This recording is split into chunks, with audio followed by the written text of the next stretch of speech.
என்ன தண்ணிக்குள்ள தக்காளி எடுக்குது? அட கையெடுப்பா, இது ரசம். இதையாவது மிச்சம் வை. ரசத்தை எங்க வச்சீங்க? விஷத்தை அங்க வச்சிருக்கணும். தவறி போய் ரசத்தை அங்க வச்சுட்டா.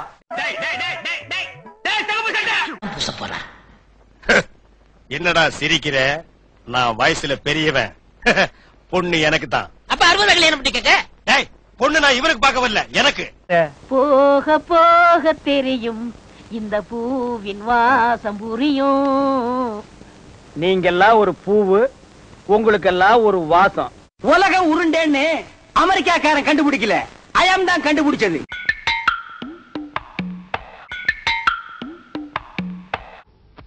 டேய், நீ நல்லா இருக்க மாட்டடா, நல்லாவே இருக்க மாட்டடா. நாசமா போனவன் 80 வயசுல என்ன காரியத்தை செஞ்சுட்டு சந்தோஷமா சிரிக்கிறான் பாரு.